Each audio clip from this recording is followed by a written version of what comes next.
이인영 부사장. 머리가 그렇게 좀 여기 있는 유튜버는 SBS의 이승열, 지금 아침 그 앵커죠. 이승열입니다. 저희가 이런 시절도 있었습니다. 그 다음에 한 장이 또 있습니다. 사실 굉장히 많더라고요. 제가 어떻게 우연히 앨범을 정리하다가. 어디에요, 장소가?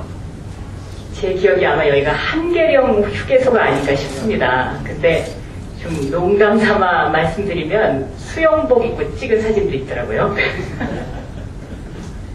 이 아마 한계령 휴게소에서 저희가 커피 마시는데 그 당시 이승열 기자가 저희 세 사람을 찍어준 사진이 아닌가 이렇게 생각됩니다. 그래서 지금 그냥 이걸 여담이기도 하고 또 한때 저희가 이렇게 모여서 기자로서 많은 어떤 우리 사회의 문제에 같은 공통된 인식을 가지고 또 이야기하던 시절도 있었고 또 생각해보면 그 시절이 굉장히 순수하고 또 아름다웠지 않나 이렇게 생각합니다.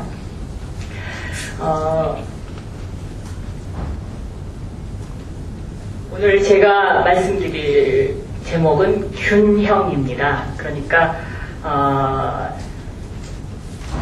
언론사의 반목과 비판이라고 말씀하셨지만 제가 보기에 이러한 언론사의 반목과 비판의 저변에는 균형이 깨졌기 때문에 일어나는 현상이 아닐까. 그래서 우리 사회에 지금 언론도 그렇고 정치권도 그렇고 모든 가장 필요한 것이 바로 이런 균형 잡힌 시각이 아닐까 해서 제가 이 균형이라는 것을 주제로 약 15분간 말씀을 드리고자 합니다.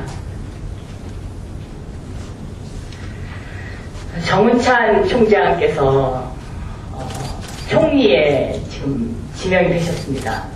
그런데 어느 신문에 보니까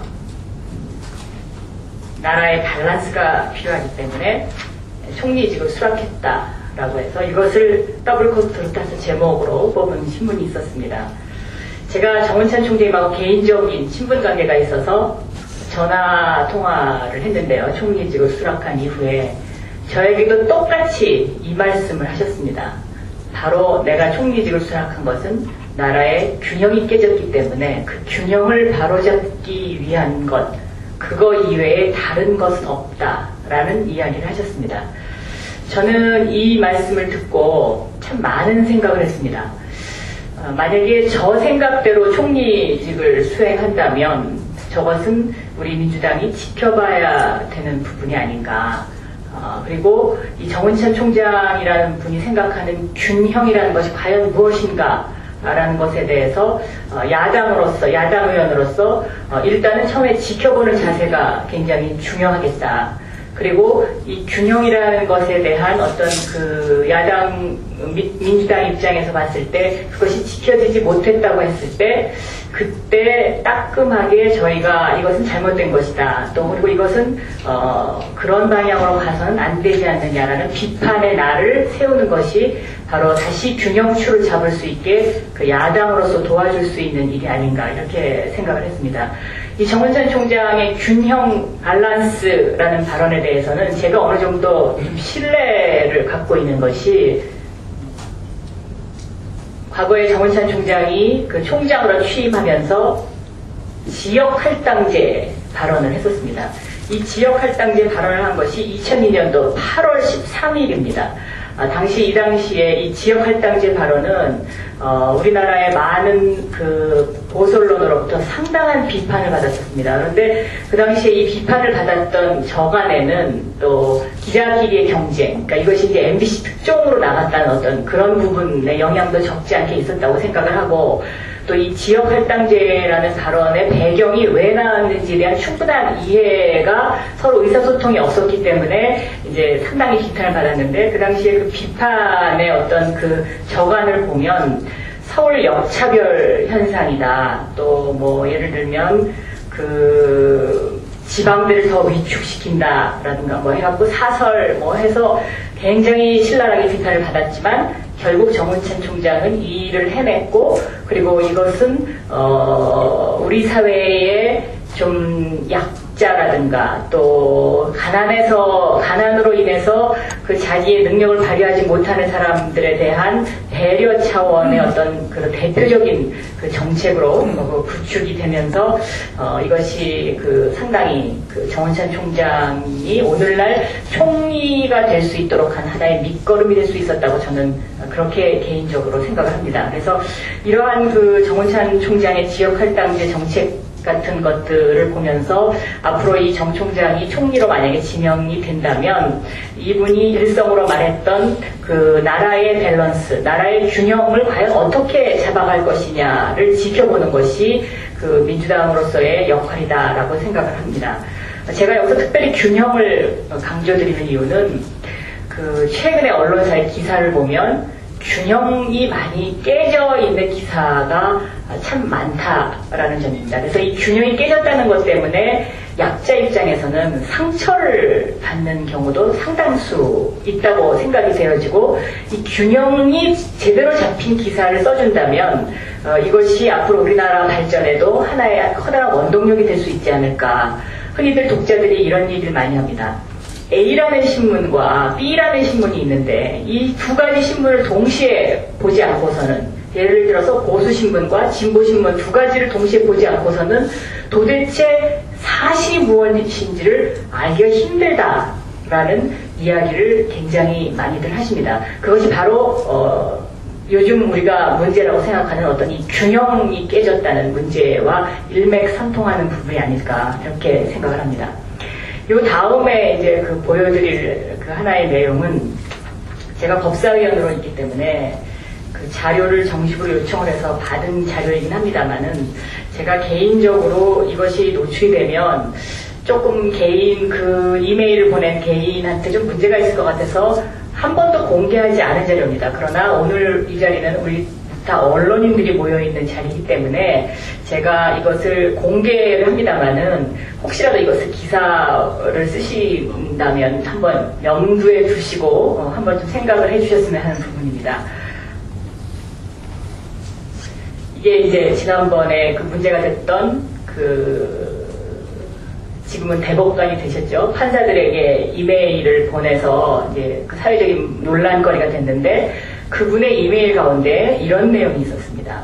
그러니까 우리나라 언론은 참 한심합니다. 결국은 우리나라의 수준이 그것밖에 안 되는 측면이 있습니다만 우리 사회가 보수와 진보로 나뉘어 서로 원수가 되었고 언론도 양쪽에 편승하고 있어서 제정신이 아닌 듯합니다. 그렇다고 뚜렷한 대책이 있는 것도 아닙니다. 우리나라 언론은 절대 잘못을 인정하지 않고 할 수 없이 굴복한 경우에는 절대 잊지 않고 복수를 하기 때문에 억울하더라도 참고 시간 가기만 기다리는 것이 상책인 경우가 많습니다. 라는 이런 내용과 섞여서 그 여러 자신의 그 어떤 고민이라든가 이런 것들이 그 이메일로 이제 전달이 됐었는데요. 사실 이것이 이제 뭐랄까요. 어찌 보면 지금 여기 이제 이모키 총무님도 좀 따뜻한 말씀을 해달라고 하시겠습니다만은. 내가 너무 홍보해서 어찌 보면 언론인이 아닌 사람 입장에서 봤을 때는 야, 그거 참 시원하게 말 한 번 잘했다라고 반응을 하시는 분들도 상당히 있었습니다. 그래서 저희가 모두 대부분이 다 언론인 출신이기 때문에 이러한 지적은 좀 더 저희가 뼈 아프게 받아들여야 되는 것이 아닌가 저는 그렇게 생각을 합니다. 어제도 제가 이제 헌재 공개변론에 갔었는데요. 그 헌재 공개변론에서 보면 이강국 재판장께서 신문에 난 사진 자료라든지 또 미디어법과 관련해서 영상 자료라든지 이러한 부분에 추가 자료 요구를 상당히 많이 하시더라고요. 근데 제가 그때 그 말씀을 드리면서 무슨 우려를 했었냐면 그 신문에 난 사진이라는 것이 언론사의 입장에 따라서 다 자기의 각도에 따라서 그것을 찍고 또 영상 화면도 또 그런 부분에 있어서 이것이 약간의 편집을 어떻게 했느냐의 부분에 따라서 이게 다르게 보일 수 있는 어떤 위험성이 있는데 헌재에서 재판을 했을 때는 처음부터 끝까지 원본을 다 봐야 되는 것이 아닌가. 특히 이제 예를 들면 피고 측에서 영상자료 4분짜리를 축약을 해서 엑기스만 뽑아서 4분을 만들었으니까 이것을 증거로 채택해달라는 요구가 있었습니다. 그래서 그런 부분은 참 위험하다라는 그 생각을 했고, 특히 이제 그 조금 전에 전역 의원님께서는 이 한정된 파일을 놓고 치열한 신경전을 하기 때문에 우리가 이제 이렇게 언론이 서로 지금 반목한다 이렇게 이제 말씀을 하시지만, 이것의 대표적인 직접적인 것이 바로 이제 저는 미디어법이라고 생각을 하는데, 이 미디어법이라는 것은 민주당 야당 입장에서 봤을 때 솔직히 말씀드리면 얼마든지 협상이 가능한 법이었었습니다. 그리고 이 미디어법의 협상을 위해서 국회의장님이라든가 또 여러분들하고 민주당의 대안 내지는 또 뭐 민주당 아닌 자유선진당의 대안을 놓고도 많은 토론이 있었습니다. 비공식적이거나 아니면 그 공개되지 않은 석상에서. 그런데 결론은 항상 어떻게 되냐면 특정 언론사의 지분이 어떻게 되는 것이냐의 결론이 모아졌습니다. 만약에 그 민주당이 낸 대안대로 간다면 이 언론사는 어떻게 되고 저 언론사는 어떻게 되고 C라는 언론사는 어떻게 될 것이냐, 이런 결론으로 가면서 저희가 절망을 느꼈습니다.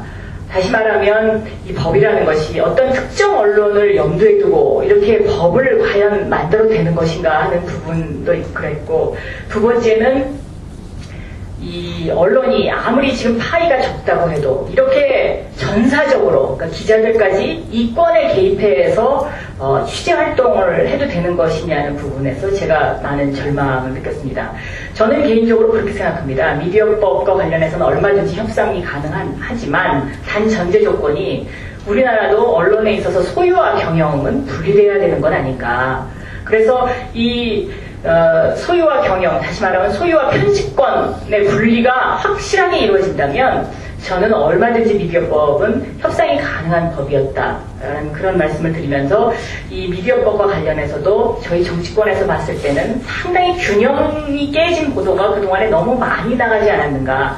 그리고 아까 2002년도 정원찬 총장의 지역할당제 발언을 제가 예로 들긴 했습니다만은, 그 지역할당제 발언이 나갈 그 당시에 보수와 진보의 개념이라는 것은, 정치라는 것은 그 당시에 그렇게 심하게 작용하지 않았던 것 같습니다. 그러나 제가 언론사에 사표를 내고 지금 정치권에 들어온 지 6년이 됐는데, 이 6년 사이에 이 언론사의 반목이 정치권에 투영이 되면서 사회 전체가 지금 그 어떤 편가르기 양상으로 끌고 가는 어떤 이런 부분에 있어서의 그 문제점이 점점 노골화되고 상당히 심각해지고 있다.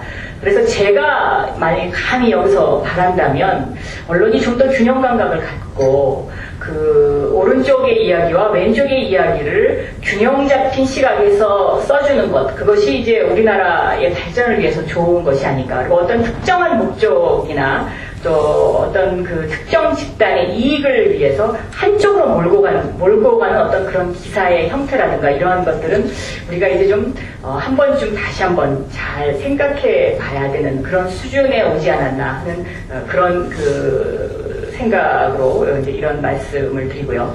특히 정치에서도 보면 최근에 이념 정치를 하는 것은 저는 굉장히 옛날 방식이라고 생각합니다. 그러니까 이념 정치를 하면 할수록 국민들과 점점 멀어질 수밖에 없다.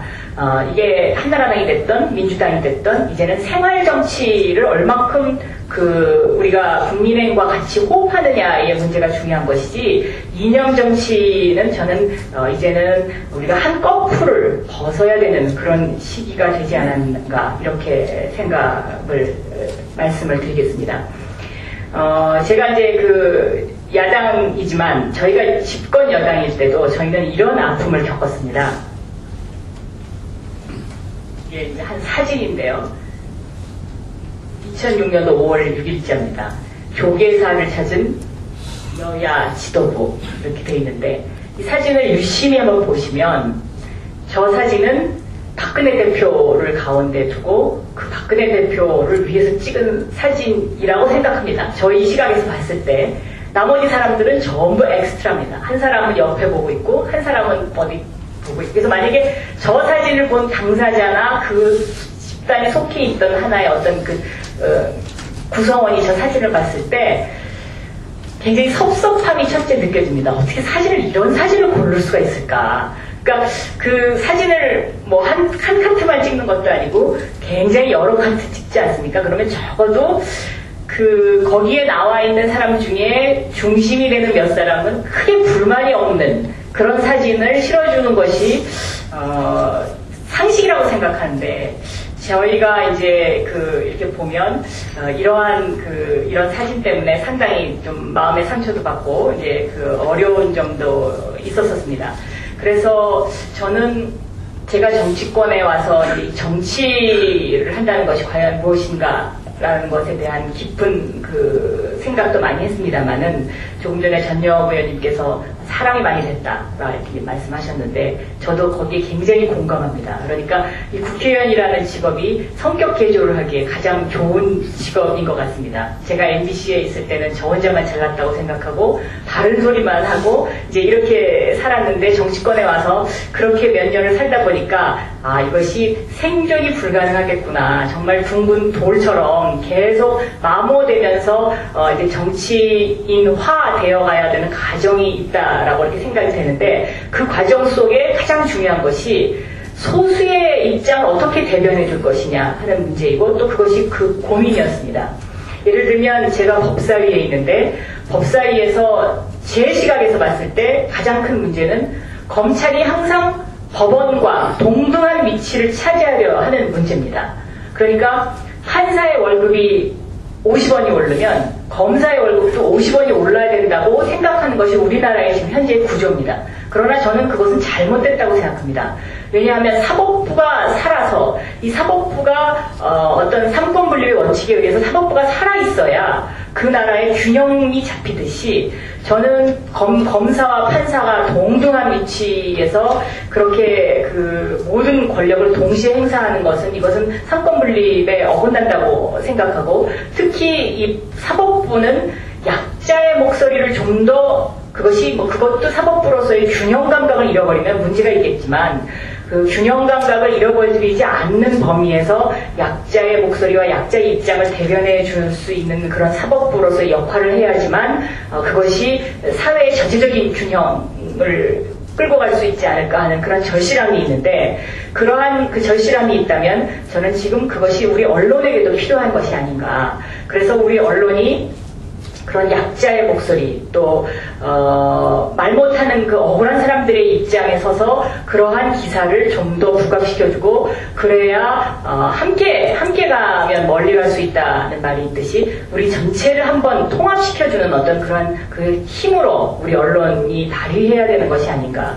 예를 들면 재계에는 미국의 빌 게이츠처럼 언론이 그런 것을 굉장히 좀 더 선도할 때 우리나라 재계도 자기 자신이 벌어들인 것에 대해서 약자를 위해서 쓸 수 있는 어떤 그런 아름다운 마음을 가질 수 있는 것처럼 우리 언론도 앞으로 그러한 면에 있어서의 균형을 좀 더 키워야 되는 것이 아닌가 하는 그런 생각이 들고 그런 의미에서 지금 MB 정부가 추구하고 있는 중도 실용은 선택은 잘 했지만 이것이 하나의 악세사리로서 또 서민을 호도하는 하나의 정책으로 정착하는 것은 굉장히 위험한 것이기 때문에 그런 부분에 있어서 언론이 좀 더 깨어있는 기사를 우리가 좀 더 필요로 하고 있지 않는가 하는 그런 생각을 해봅니다. 그래서 대안으로는 제가 감히 제가 경제부장을 하면서 가장 감명 깊게 읽었던 책인데 존 러스킨의 나중에 온 이 사람에게도라는 책을 권유합니다. 이 책이 제가 몇 권을 좀 갖고 오려고 했는데 이게 절판이 돼가지고요. 책을 살 수가 없더라고요. 그런데 이 책 속에 들어있는 내용을 보면 이분이 이제 인도주의적 경제학자를 굉장히 주창을 했는데 자본주의를 속류경제학이라고 하고 그리고 또 사회주의는 파괴의 경제학, 죽음의 경제학이라고 양쪽을 비판하면서 비록 조금 떨어지고 그다음에 조금 게으르고 한 이러한 나중에 온 사람에 대한 배려를 정책으로 펼치는 것이 가장 중요하다라고 해서 간디가 이 책을 읽고서 이제 삶의 행보를 바꿨고 또 톨스토이도 이 존 러스킨의 이 나중에 온 이 사람에게도라는 책을 가슴으로 정말 생각하는 이 시대의 사상가라고 격찬을 했던 그러한 책인데, 물론 다 잘 아시겠지만 제가 감히 이러한 우리에게 이제 우리 사회도 이러한 여유와 이러한 대안이 필요하지 않을까 해서 끝으로 이 책에 대한 그 내용을 압축해야 되기 때문에 이렇게 짧게 대안으로 제시를 하고요. 오늘 캠페인이 벽을 허물자는 캠페인이어서 요즘 이 시가 여러 가지로 인용이 많이 되던데, 사실은 민주당의 의원총회에서 도종환 시인을 모셔다가 저희가 이 시를 한번 애송한 적이 있습니다. 그런데 벽을 허무는 일도 중요하지만 그 벽이 허물어지지 않을 때 함께 손잡고 벽을 타고 넘는 방법도 있다라는 그러한 대안을 끝으로 얘기하면서 제가 이 도종환 시인의 담쟁이를 끝으로 한번 읽어보도록 하겠습니다. 저것은 벽, 어쩔 수 없는 벽이라고 우리가 느낄 때, 그때 담쟁이는 말없이 그 벽을 오른다. 물 한 방울 없고 씨앗 한 톨 살아남을 수 없는 저것은 절망의 벽이라고 말할 때, 담쟁이는 서두르지 않고 앞으로 나간다. 한 뼘이라도 꼭 여럿이 함께 손을 잡고 올라간다. 푸르게 절망을 다 덮을 때까지, 바로 그 절망을 다 덮을 때까지, 바로 그 절망을 잡고 놓지 않는다. 저것은 넘을 수 없는 벽이라고 고개를 떨구고 있을 때, 담쟁이 잎 하나는 담쟁이 잎 수천 개를 이끌고 결국 그 벽을 넘는다. 아마 우리 모두 힘을 합치면 이 벽을 넘을 수 있을 것이라고 생각합니다. 이상입니다. 감사합니다. 하여간에 스타 정치인을 모시니까, 하여튼 제가 좀 짧게 하시라고 쪽지를 내다 자꾸 이렇게 안 되네요. 조금 길어져도 양해 바랍니다. 하여튼, 오늘 보니까 세 분이 찍은 사진을 25년 전 사진 있었는데, 아무리 바쁘시더라도 이따가 호숫가에 가서 세 분이 같이 찍으셔서 두 분의 미모는 여전하신 것 같고, 우리 이 부사장님은 좀 머리만 세련되시